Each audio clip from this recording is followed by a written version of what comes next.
berdirinya Republik itu peran Aceh sangat besar. Karena satu-satunya daerah di Indonesia yang tidak dikuasai kembali oleh sekutu, di mana Belanda membonceng di dalamnya, itu hanya Aceh. Aceh? Ya. Sehingga ketika itu PBB itu mengirim 3 negara sebagai negara yang untuk melihat Aceh.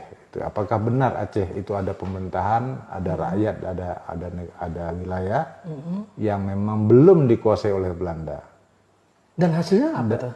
Memang benar. Memang benar. Ya, dan itu disuarakan melalui Radio Rimbaraya. Jadi waktu itu Belgia yang mewakili kepentingan Belanda, kemudian Australia mewakili kepentingan Indonesia, delegasi Indonesia, kemudian Amerika yang dipilih oleh kedua pihak. Kedua belah pihak. Ya, jadi 3 negara ini itu terlibat dalam proses kemerdekaan Indonesia. Artinya kembali lagi ke dasar tadi bahwa memang Aceh pada saat itu salah satu negara yang belum dikuasai oleh sekutu. Ya. Itu dasar pemicu konflik tahun 1976? Nah, ketika itu Bung Karno berjanji kepada rakyat Aceh bahwasanya Aceh boleh mengurus rumah tangganya sendiri dan menjalankan syariat Islam. Dan janji itu tidak terlaksana? Yang tidak ditepati. Tidak ditepati.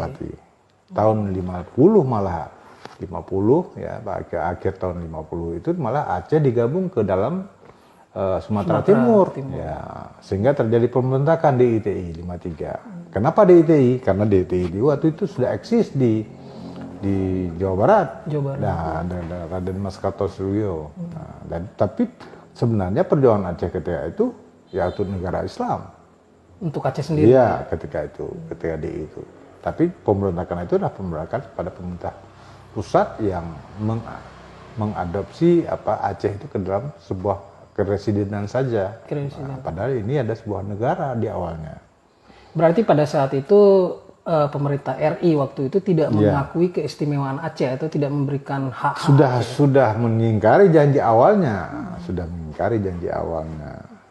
yang memberikan hak Aceh untuk mengurus rumah tangga sendiri dan menjalankan syariat Islam. Dalam pemikiran tokoh-tokoh Aceh itu, ketika itu, Aceh Indonesia menjadi apapun boleh, tapi Aceh kami mengurus negara kami sendiri, kami mengurus daerah kami sendiri.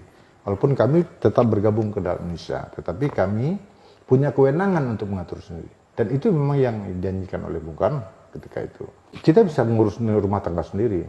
Karena ketika itu, terus terang, perdagangan kita ke luar negeri segala macam itu dengan secara bebas kita bisa lakukan. Sehingga kita bisa menyumbang banyak kepada pemerintah negara Indonesia ketika itu yang sedang berjuang ya dalam diplomasi internasional maupun berjuang untuk memperkuat angkatan bersenjatanya. Gitu.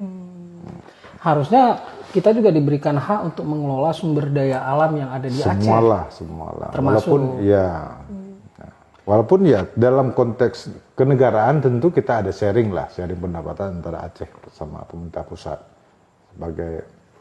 sebagai negara induk yang memang akan mengandalkan keseluruhan wilayah di Indonesia ini.